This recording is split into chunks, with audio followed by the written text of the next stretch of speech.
Beyond 3D.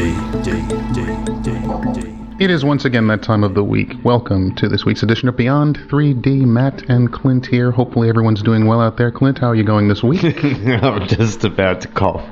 There you go. No, Go for it. I'm good. Yeah, well, it's been an interesting week. Winter has come to Melbourne in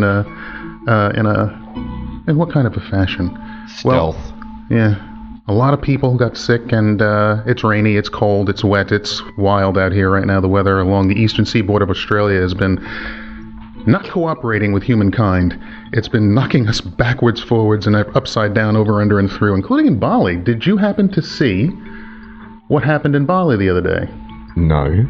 Okay, well, there were some interesting waves that decided to come in, almost like a king tide, and wash a few people out to sea. No way. Yeah, really interesting. The weather in this part of the world has been acting quite weird lately. Something seismic must have gone off close to Indonesia. I would think so, but nobody mentioned it in the news, or at least in mainstream media. So what do you do about that? But quite frankly, it was very interesting to see. It reminded me of the tsunami that had come through all those years ago, and the fact that these waves came through and caught people so unaware that certain people ended up losing their lives over it. I thought it was very interesting, to say the least.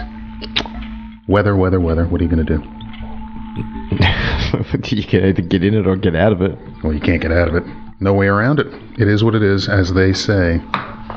But anyway, back to what we're here for, and that's to tell you what's going on in the world, or at least as we see it for Beyond 3D this week. It's been an interesting week politically. We won't get too much into that, but... You can. No, I don't think we should go too far into that. Okay, Trump. I was just about to say the Queen of Evil and the Court Jester. You go the Court Jester first. That's great. Well, quite frankly, I was disappointed, and I think a lot of the American gun-touting, gun-loving Second Amendment people were very disappointed as well. Because after Orlando, he came out and said that he would be willing to look at banning certain weaponry in the United States. And I'll guarantee you he'll lose a few percentage points because of it, so he has to be careful with that. Don't say anything. I just love the fact that he went the low road. The low road, huh?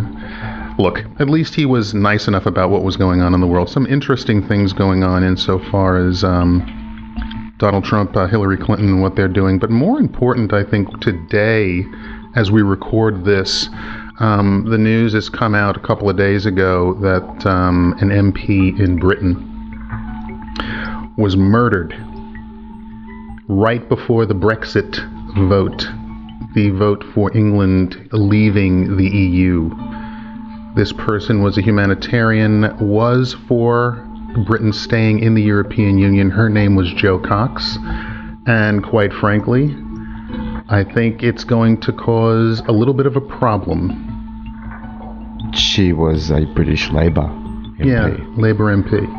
And for about 40, 41 years old, two very young kids, and a husband and family, and some whack job of a 52-year-old with ties to right-wing neo-Nazi parties and to the South African apartheid movement, decided that Britain should come first, and decided to show that what can actually happen in a country that has gun control. And what he basically showed was gun control, in a sense, does not work if a person is a criminal and has the intent. So I thought that was very interesting indeed. God bless her, by the way. Don't like seeing stuff like that happen politically. But this is what's going on. They are giving us a whole lot of things to think about.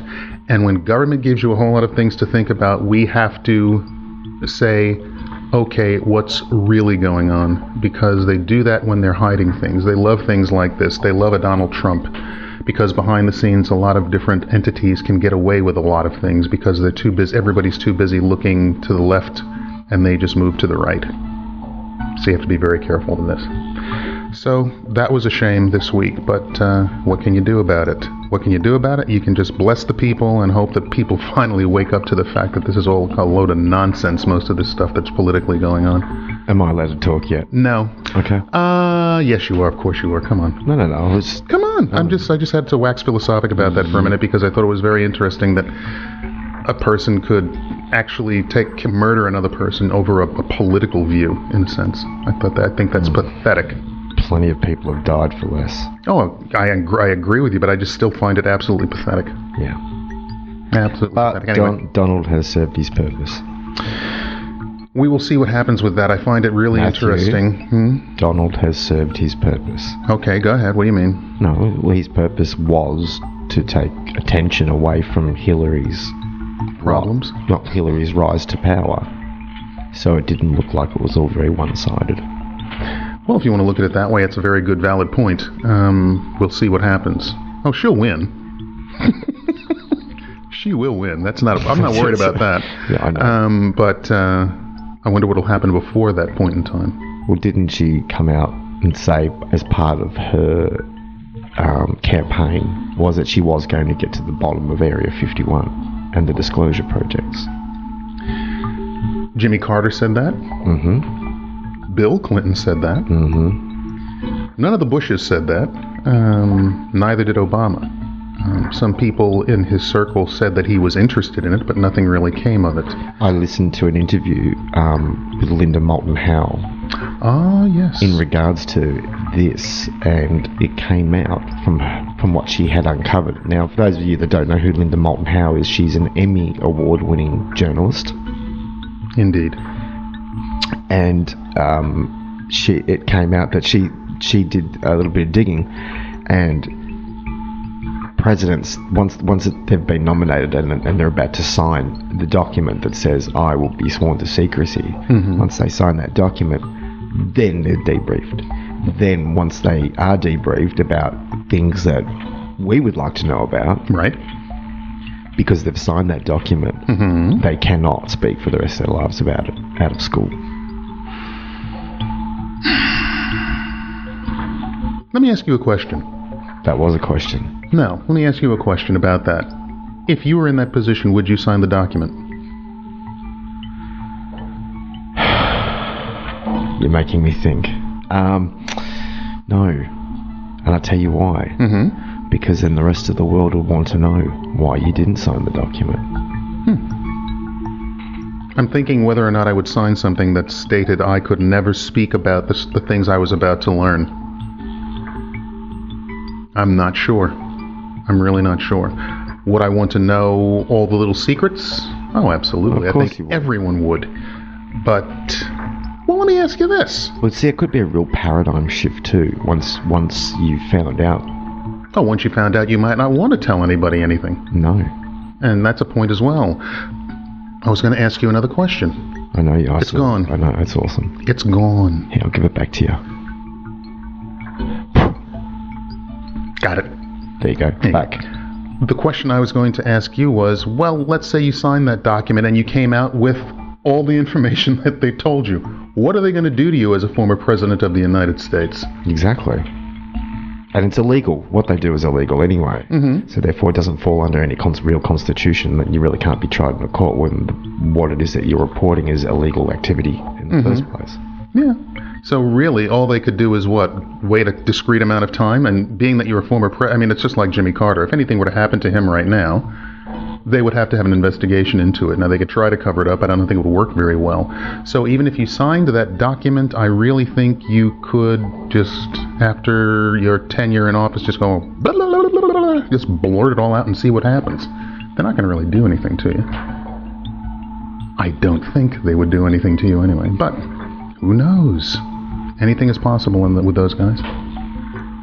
Okay. But Linda Moulton Howe. Yes. Back to Linda Moulton Howe. Yes. What about her? Now, what did you find out?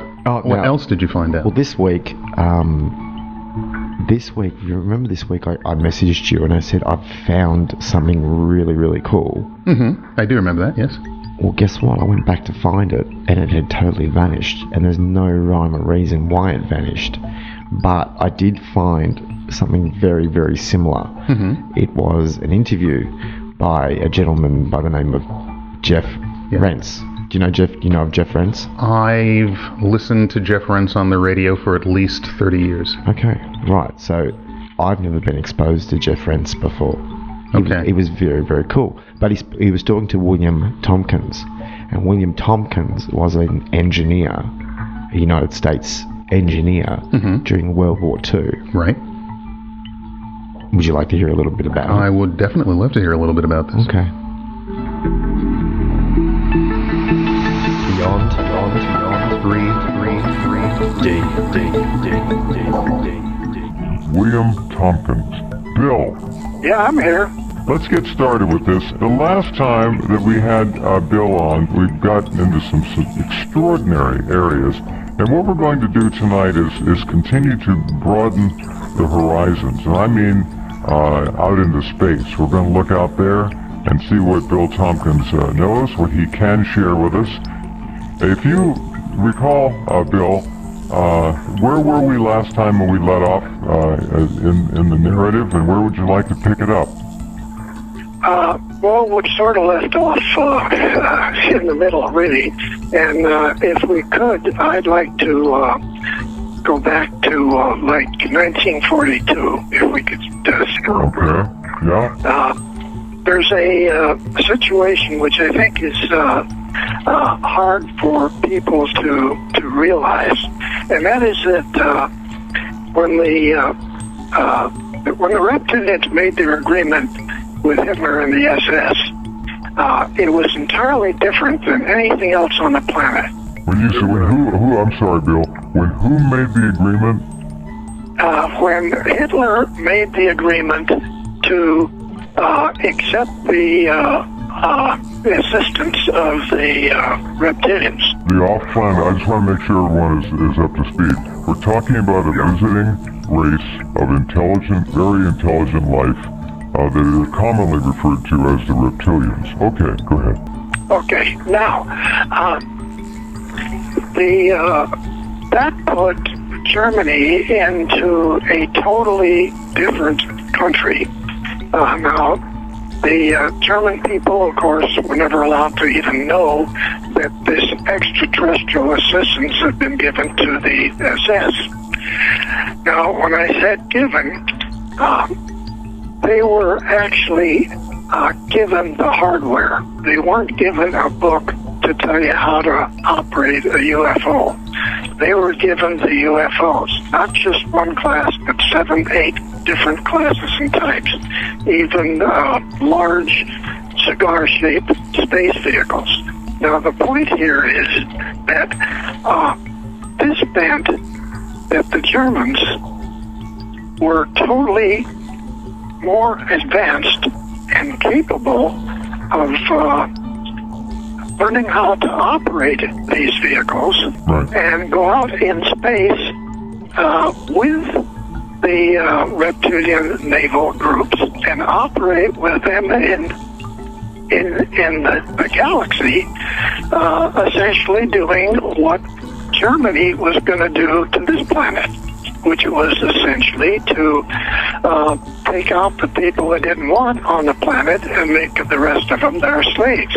Kind of like the Soviet communists were planning on doing. Exactly. And but the big difference is here that when we got involved in it, it's like when I was working for Admiral Ricabana in 1942, and he had these 29 top Navy operatives, spies, in Germany, and they had been in there for at least a year before I got into it. And they came back as quickly as they could as they got new information. Now this is an amazing penetration that American intelligence was able to somehow get, obviously, men who were fluent in German and got credentials and papers to get them somehow placed in positions of extreme importance in the Third Reich. They were naval operatives, naval spies, and these fellows were brilliant. And so they got into all of most of the areas in Germany and the occupied countries. And they found out there were all of these things that were going to take place where Germany then would have UFOs with speeds capable of close to the speed of light. They had weapons which were so advanced there was nothing that we had here in the United States had any idea of it. And so the Germans quickly got themselves, put these vehicles in production. And unlike the United States, we had to take the information that the Navy operatives gave us, disseminate it out to all of the top secret organizations in the United States, Navy facilities, universities, Caltech, JPL, all of Lockheed, Douglas, Boeing. Everybody got packages, okay? But our position was totally different than the Germans in that several years went by before there was 2 UFOs that even crashed and that we could look at them. 1947, yeah. That's right. And so it's extremely interesting that we had to try to reverse engineer everything in those UFOs that were crashed. This took us years. Yeah, the Germans didn't have that obstacle, but there are obviously people out there right now, Bill, that are saying, what the heck? If they had this technology, how did they lose the war? Okay, that's an extremely good question, and the easiest way to answer it is that they actually did not lose the war. We didn't win the war. What happened was that the Germans were contacted by all of the U.S. Navy and all of the naval or military intelligence groups in the United States. They went in and made arrangements to take a substantial number of German scientists and bring them to the United States. Paperclip. Thousands of them, yeah. There were lots of them. And it wasn't like there were 6 or 7 of them. Like you said, there were hundreds and hundreds and hundreds. Now, these Germans then actually were assigned into a thing called NASA. And they essentially made up 80 to 90% of NASA. But that wasn't their stop. They continued to distribute out through every top U.S. biomedical and corporations that were in aerospace or companies. And they then worked in these companies, and they worked to the extent that they took over the finance of these companies, and of course the Bilderberg and the Trilateral all involved in this. But the point is that Germany had 4 years before they lost the war, they decided that this tremendous opportunity that was given to them to have all of these advanced space systems, they said, we're going to move it to Antarctica. And at that particular time, the reptilians, extraterrestrials, had 3 large caverns under the ground, under the ice, down in Antarctica, and 2 small ones. And so they gave the 2 small ones to the SS, and they then made arrangements so that the Germans would design and build massive submarines as transports. They had no torpedoes on board. They were just large transports. And they started moving the top UFO construction, because Germany went into the construction of these various types of UFOs that were given to them. And they started taking this 4 years before the war ended. So they had a massive number of slave labor that moved down there too. And the families for all of the German SS went down there with them. Well, these caverns, now I have footage of the original 1938-39 German expedition to Antarctica. Now that trip, as you know, was captured on film and brought back, and then certainly a screened version of it was edited and released to German movie houses. It was like a newsreel. It was like a 10-12 minute piece of film that showed the German exploration research ships going down to Antarctica. Now, my question is, in these films are some snapshots of gigantic underground caverns, but it's a remarkable thing to see because this is what they admitted finding in Antarctica. And my question is, Bill, how did they go down there to this continent of ice and find these caverns just out of the blue on this trip down there? They had to be shown where they were. Had to be. Beyond, green, Exactly, and they were shown where they were with the reptilian extraterrestrial people. Right. And those caverns actually they were like massive countries. On the pictures I have, there may be, I'm going to guess, like a third to a half a mile across, hundreds and hundreds and hundreds of feet tall, enormous caverns under the ice, no ice to be seen, running water, perfectly habitable. Yes, and right next to them are these three massive caverns. Well, I believe it. Yeah. Really, and so what took place then is that as we were, the 8th Air Force and the British were taking Germany out by the bombings, we were like minutes, not years, from losing that war. But it didn't make any difference to Germany because not just Hitler and his girlfriend went to South America, and so did many of the Germans. Bormann, Mengele, there's, lots of them down there. Thousands. And so this whole thing all took place. They infiltrated our aerospace and our advanced medical systems here in the country, and essentially they got NASA, which then, of course, they were running, to the Apollo missions, which were German missions before they left Germany and went to Antarctica. Right. That's what Germany was doing. So they came over here and they did the same thing here.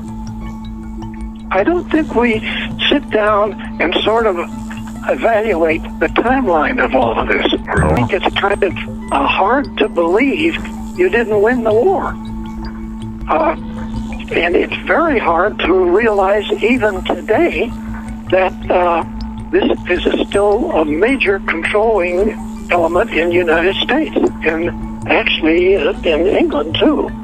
That's crazy. Yeah, extraordinary. Antarctica, advanced technology.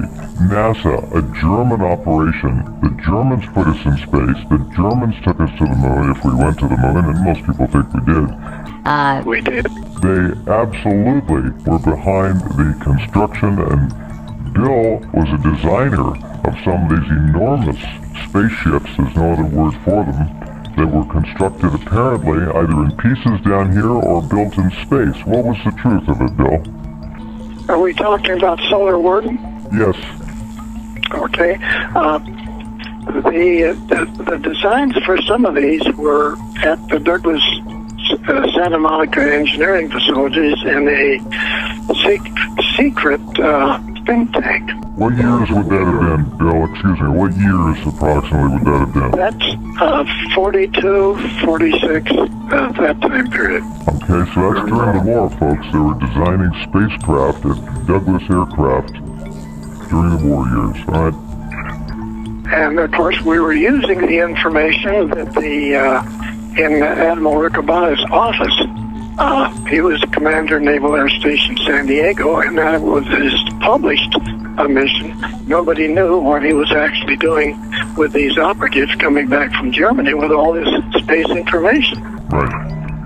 So then, later on, I went to work for Douglas and in the secret think tank. And one of the interesting things is one of the proposal packages that I flew around the country on for all this information to be disseminated to the aerospace organizations. I found one of my own packages that I had done 10 years, 12 years before that I'd given to Douglas. I'll be darned. Crazy. That is crazy. Wow. Okay.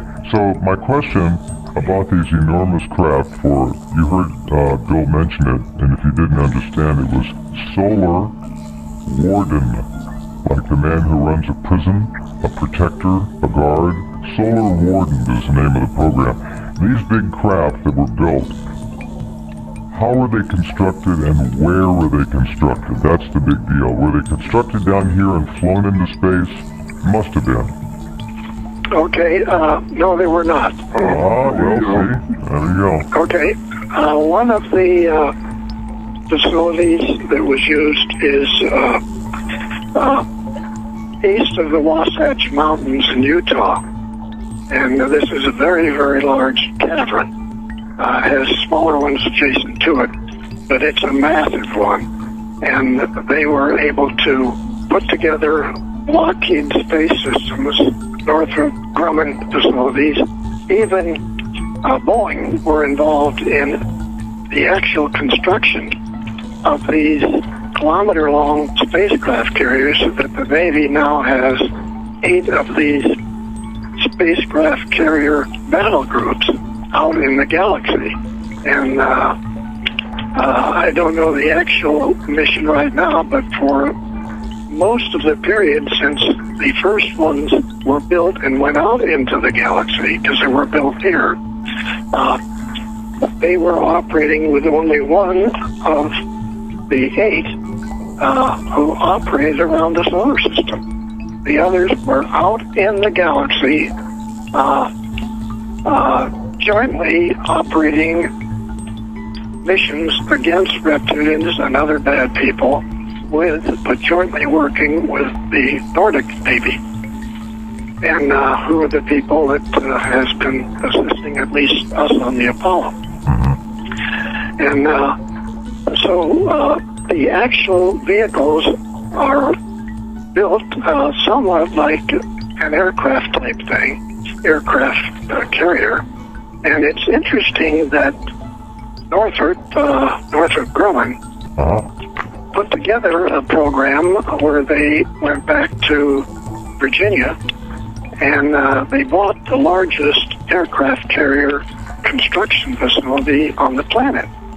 And they bought this so that they could have their engineers come in and work with all of the Navy construction and engineering people that build these aircraft. So this was a huge shipyard construction location. It has to be, because they float the completed vessels into some water somewhere. Okay. And so this is Newport News shipyard, Virginia. And so they then had their people, the Grumman people, study with the Navy engineers, designers of all the areas of an aircraft carrier.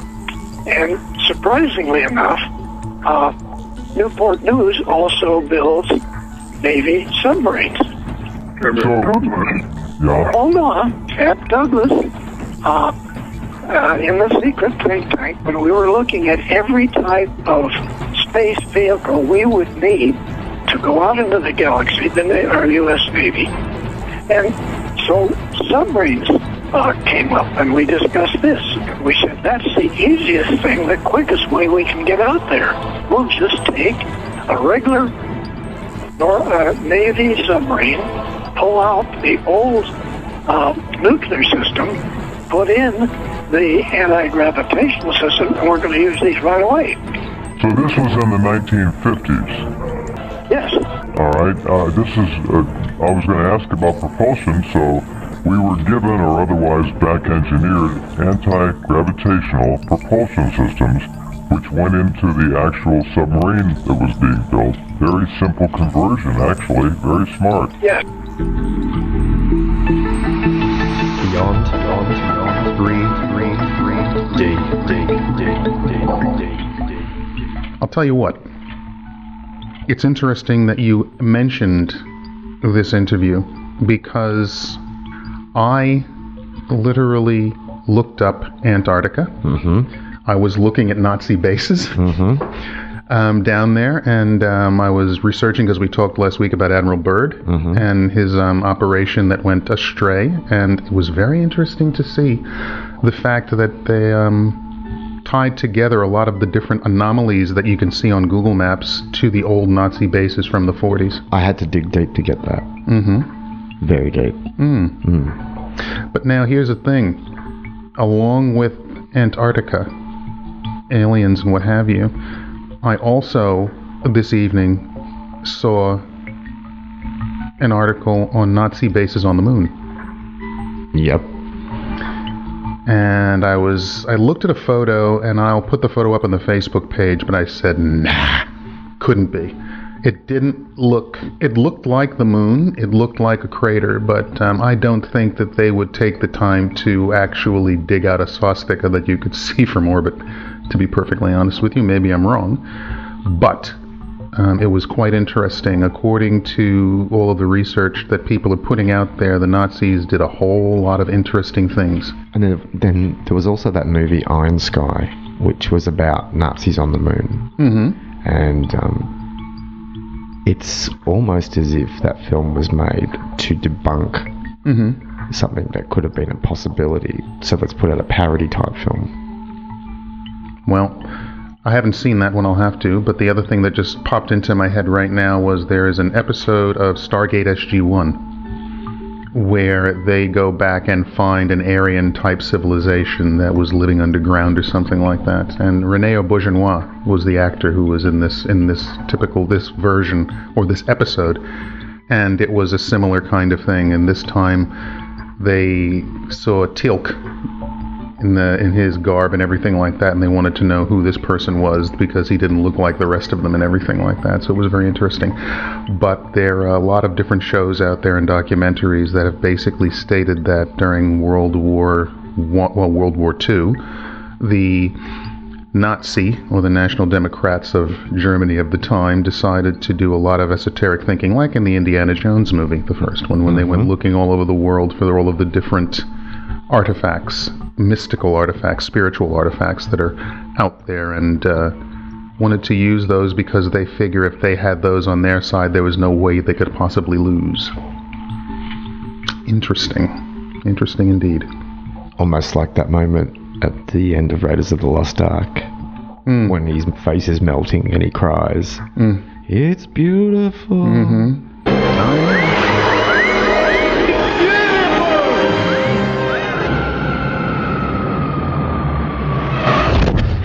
And it'll burn you. And that story, and that in and of itself is a throwback. A lot of the spiritual teachings that you hear about, what happens is the energies are such where they are not malevolent, but what they will do is if you get too close to them, just by their nature, they will turn you to ash. Plain and simple. Just the way it is. Okay. So, yeah, very interesting. Spectral alchemy. Well, I believe in that. I believe in a lot of that. And it's interesting because I was doing a little research. And it just so happens the research I'm doing is along those lines. And I always talk about the Indian epics, the Mahabharata and the Ramayana and the Srimad Bhagavatam and things like that. Well, I decided I would get a list of the top 10 weaponry from those Indian epics and how they were used.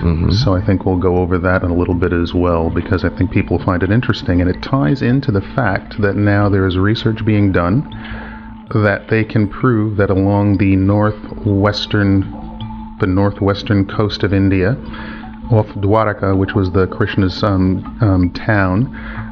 they can prove that some kind of nuclear event happened at least 3,000 to 5,000 years ago. Is that west of Jodhpur?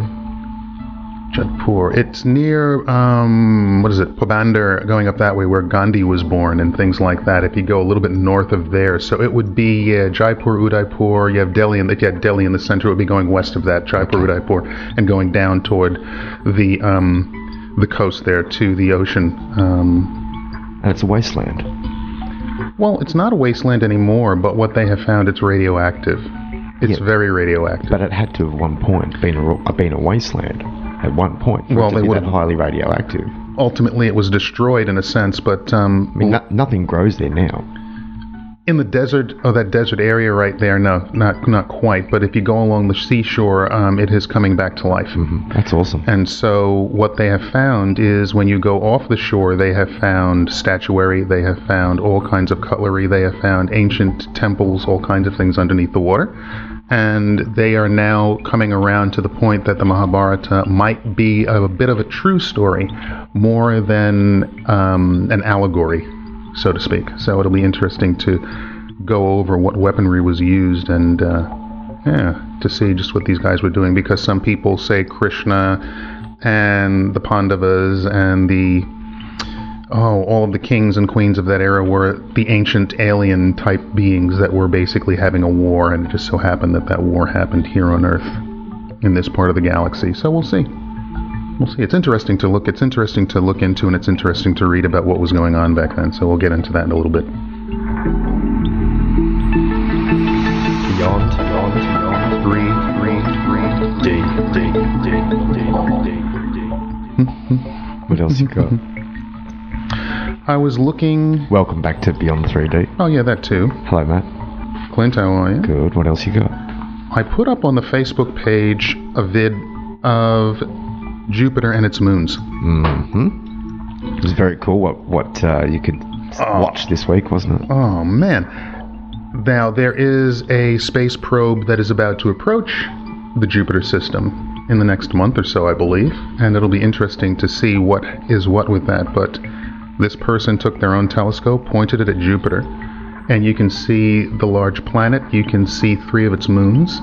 And as you watch this video, here comes a ship the size of... One of the moons. One of the moons, literally flying right past all of them, past the planet, and this fellow tracks this for 10 minutes all up. It's a fantastic video to watch. And when you realize that this thing that is moving, you can tell the speed of it, number one, and the size of it. I want to know what it is. It is absolutely fantastic to look at. So go to our Facebook page. That video is up there. I'll put another link up to it because it's really interesting when you can see a body in space moving like that through the Jupiter system. Amazing. So I was looking at that. The Juno probe. That's what it is. The Juno probe. Mm-hmm. So that's coming through. The other thing I was reading about was NASA has an asteroid, 2016 HO3, which they are now saying is a mini moon. And it is trapped in the orbit between the sun and the Earth, and it is blobbing around, and they're calling it a mini moon. So it's caught in the gravitational throes around this planet. It comes through at a certain period of time. I wonder what would happen to our everything, really, if that moon could get pulled into the orbit of this Earth.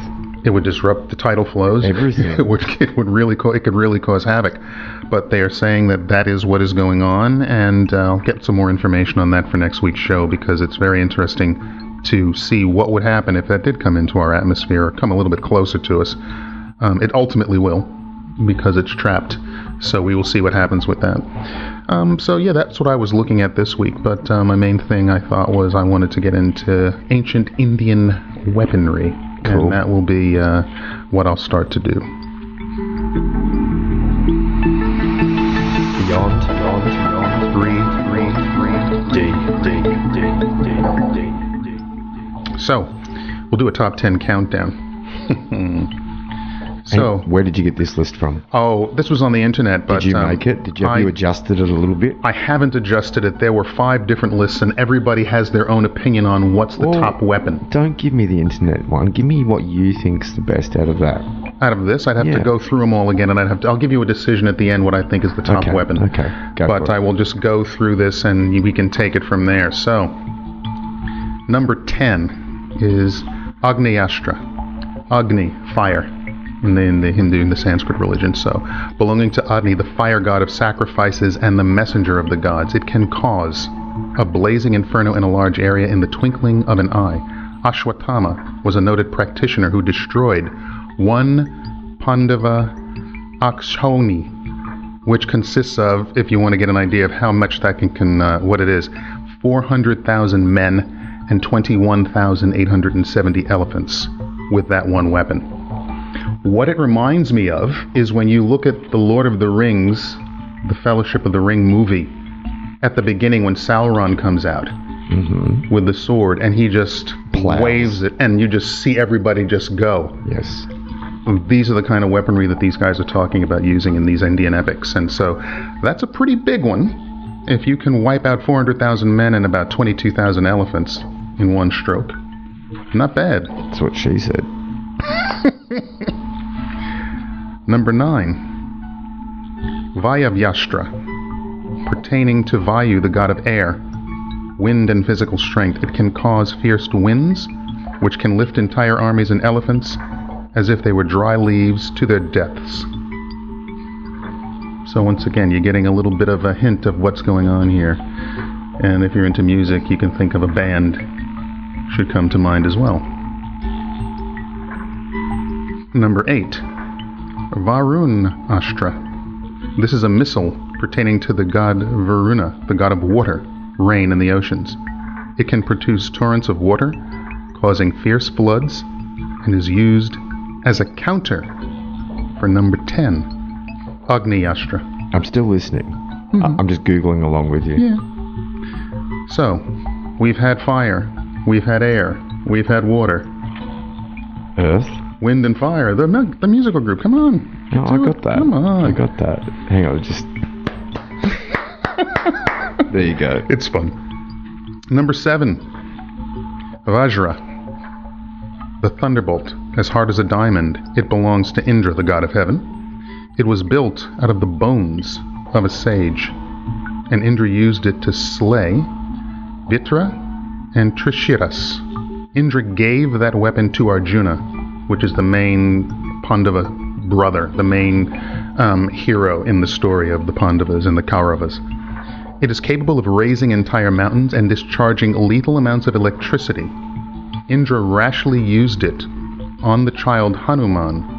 When the latter, out of innocence, swallowed the sun, Hanuman was made invulnerable to it. So that's number 7. If he was made invulnerable to it, therefore would he not also be a weapon? And Hanuman is the Monkey King from the Ramayana, and I think Disney's actually doing a movie about the Ramayana now. What is it called? Like a Finding Dory kind of thing.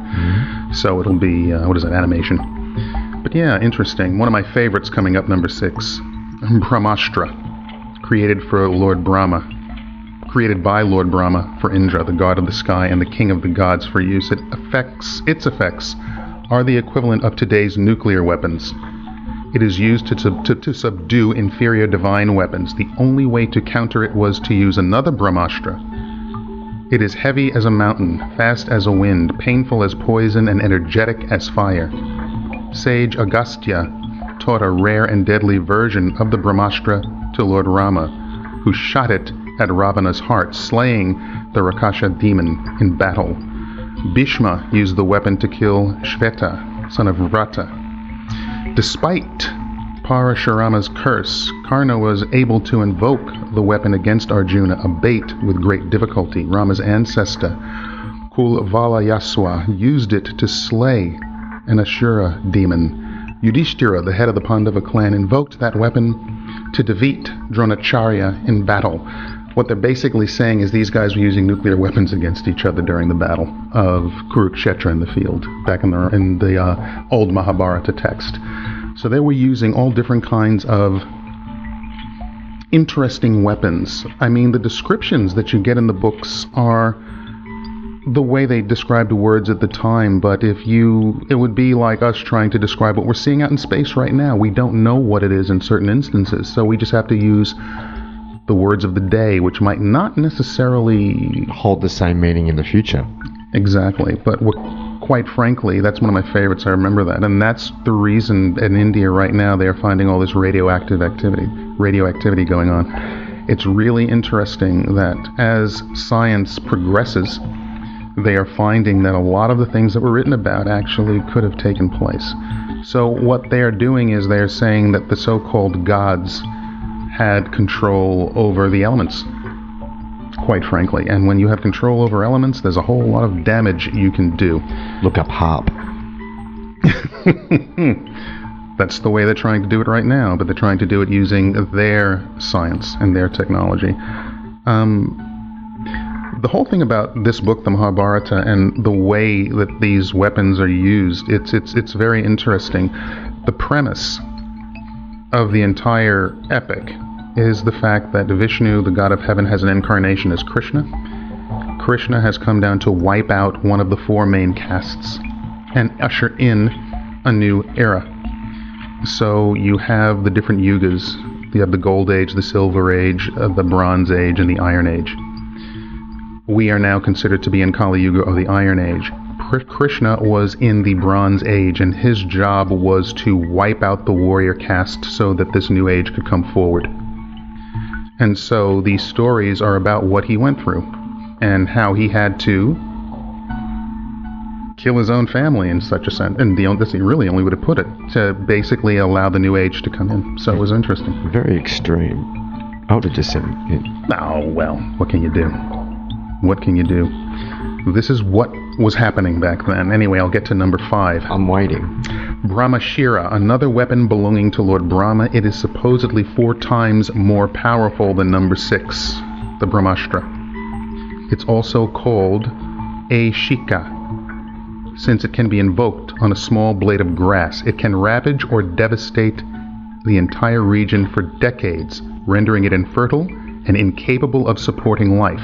No water exists there. Not even the gods can control the power of that weapon. Only a righteous person who has practiced Brahmacharya for 12 years and has practiced penances can recall the weapon harmlessly. Interesting. This weapon... That's pretty massive, Matt. That's pretty big. These guys were dealing with some interesting stuff. I mean, if you think about destruction of worlds, it can't be little. It can't be dinky. They did it in such a way where they could take care of what needed to be taken care of. So it's very Dragon Ball Z. Okay. We're up to number 4. And this is another weapon of Lord Vishnu. And it's called Narayanastra. Narayana is the name of God. Astra are the weapons that they're all using, these different astras that they use. It can only be used once to slay thousands of opponents and cause tremendous damage. When launched, it launches a very fiery attack and rains deadly and ominous weapons of all types on the enemy. The more the enemy opposes, the stronger and powerful the weapon becomes. Interesting. Even the water weapon is, for lack of a better term, ineffective. The only way to escape it was to surrender to the weapon and offer prayers to Lord Vishnu. Nuclear weapons had nothing on these guys, I'll tell you that. Number 3,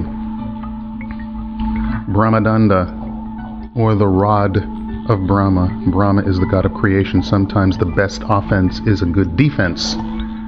This weapon is capable of nullifying the effects of any divine weapon, no matter how destructive. If hurled, the impact of this weapon is excruciatingly lethal even to celestials. This weapon was most famously used in the Ramayana by the sage Vashishta when his bitter rival Vishwamitra wreaked havoc on his hermitage with his celestial weapons, which the latter acquired from Lord Shiva. It's really interesting, and when you read these stories, it goes over time. In the Ramayana, the main nemesis is a 10-headed demon called Ravana. Now, Ravana was not always a 10-headed demon. Ravana, in a prior life, was actually one of the guards at Vishnu's palace in Vaikuntha. And what happened was a Brahmin priest had come up and decided that he wanted to visit with Vishnu, and the guards stopped him from going in, and he was incensed that two lowly guards would stop him from seeing the Lord, and he cursed them. And the curse was that each of those guards had to live 3 lives on Earth.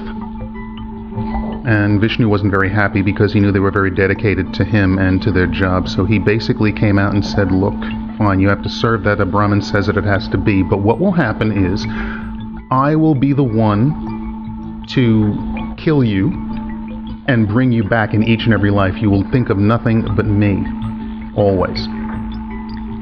Apana, which is Ravana in the Ramayana, hated Rama with a passion. But God said, you will always think of me. He didn't say you will think of me with love or with hatred. He didn't worry about the dualities. He said, you will always think of me. Always read the fine print. So, Rama, an incarnation of Vishnu, slays Ravana. Ravana in the story is the demon. Everybody's happy he's gone, but he goes back in his spiritual form to the palace in Vaikuntha and is welcomed with open arms back to the job he was doing prior. So it's very interesting when you read these stories. We see this today. If you believe in reincarnation, there's a whole lot of things going on that you have to say to yourself, hey, wait a minute. Hold on. That's this lifetime. What about the prior lifetime and the one before that? What's really going on here? It's not just this one little bit. There's a whole lot more going on. So in these Indian epics, multiple lives, multiple meanings. Energy is energy. Energy is energy. You can't destroy energy. No, you can't, but that is what they are talking about in these instances. So when you have these different weapons that they're using, I guess what these weapons are actually doing, it's shifting energy, in a sense. It's not destroying it. It can't be. So they're shifting it. We have reached the second of the top 10 weaponry from the Mahabharata and the Indian epics. And that is the Vaisnava Astra, the personal weapon of Lord Vishnu, the god of protection. It is indescribably painful and of powerful impact, which is very lethal even by divine or supernatural standards. It grants the bearer a boon of invincibility with respect to all foes. The weapon can only be used once. They have a lot of these one-time weapons going around as well. Where are these weapons coming from? Oh, it's all Vishnu, it's all God, it's all from the Creator. Okay. Depending on the age, all right, you can have this, then I got something to counter this, and I have to do something to counter this. Who knows? Okay, you're going somewhere, so we'll see where you're going to go. Now, that leaves number 1. Pashupat Astra, the personal weapon of Lord Shiva, the god of destruction, and one of the most powerful weapons a mortal can wield. It is several times more powerful than the Brahmastra and can be shot using thoughts, eyes, words, or the bow. Shiva used it to raise the Tripura cities and annihilate the wicked Asuras living in them. In the Ramayana, Ravana is known to have acquired the weapon from Lord Shiva himself after several penances. He used that weapon to defeat limitless hordes of Yama. He threatened to use it against Rama's ancestor, Mandata. Ravana's son, Indrajit, also believed to be a master of that weapon. This is the thing. So once again, you have weapons, guys trying to acquire weapons, and families trying to hold on to weapons because they know these things have power. But in my opinion, out of all of those 10 weapons, there are two I like the most. I like the Brahmastra, because that just reminds me of, basically, it ties it to Earth and the things that people can do with nuclear power and things along those lines. And the other one I like, we just read about, which is the Patastra, and that's the weapon of Lord Shiva. And the reason I like that weapon is because you can use it by thought. It has nothing whatsoever to do with a physical body. It can be projected with thought. And if it can be projected with thought, it's very, very powerful. I was digging on Shiva anyway. Oh, I love that. We love Shiva. Seriously. We say that mantra on a daily basis, Om Namah Shivaya. That is the one that we like. That is the one that we've followed. That is the one that is always there for us. Beyond.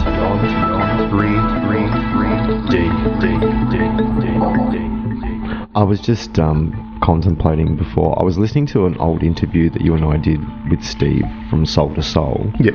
With Eric von Daniken. Yep. I was listening to that interview today. Mm-hmm. And just the same concept that comes back around. It's every religion, it doesn't matter whether you're Hindu or Egyptian or Christianity, Muslim, everybody talks about their God being the one that's going to return. Their God's going to return. Mm-hmm. But what if all those gods were the same God? Hate to do this to you, but I'm gonna. I have to do it this way. Did you ever see the science fiction show Babylon 5? No. Okay. I will get you all of them. It is basically a 5-year story it's one story told over 5 years. And there are a group of beings. Why is it called 5? Babylon 5 is in 5 years. Well, Babylon 5 was the 5th Babylon station that the Earth built back in when this series was going on. So that's got nothing to do with the fact that it goes over 5 years? No, that's just the name of it. It went over 5 years. Actually, it went over 4 years, and then another TV station picked it up for a 5th year. Some people might have thought about that. Maybe. Originally, the guys that worked on this show all worked on the original Star Trek series. Okay. Now, one of the story arcs is about a group of beings called Vorallons. And the Vorallons are an enigmatic being that are very, very standoffish. And they wear encounter suits, but you ultimately find out they're energy beings, in a sense. One of the story arcs, the captain of the station needs the Vorallon to help him, and the Vorallon says, I can't come out of my encounter suit. And he goes, why? Because he says, well, I will be recognized. And he says, by whom? And the Vorallon says, everyone. And the reason he was recognized by everyone is because they played the gods on multiple worlds. And when he came out of this suit in this episode, each of the different race of beings all looked up and saw the gods of their world in the one being. And so it was very, very interesting the way that Straczynski did that. Cool. The writer of the show. Yeah. And that's all we've got time for this week, mate. Oh, God. Again. Folks, I was a little self-indulgent, but I will say this because I really think it is necessary, because this has helped me through life. My dad and I used to read these stories. When we were growing up, he used to read this stuff to me, and I went through this. Good Roman Catholic boy, you naturally read about the other religions. And I found the Mahabharata and the Srimad Bhagavatam some of the best reading on the planet. It's not just spiritual. It's, as they say, if it's not in the Mahabharata, it probably doesn't exist. We are talking about skullduggery. We are talking about intrigue. We are talking about... Basically, if you want to know what the Mahabharata is, take a look at Game of Thrones today. I was going to say Indo-Asia Star Wars. Unbelievable. Everything is in it. Gambling, adult, name it. And they have weapons of mass destruction as well. So it's one of those books where it's a long book, but believe me, it's well worth the read. So get out there, see if you can find a copy of it online or something like that even, and it's worth your time to go into the stories of how the gods really behaved. You'll find it very interesting because, believe you me, they weren't celibate. Have a good weekend, Matt. Take care, Clint. We will catch you guys next week for another edition of Beyond 3D. Just because you haven't experienced it doesn't mean it doesn't exist.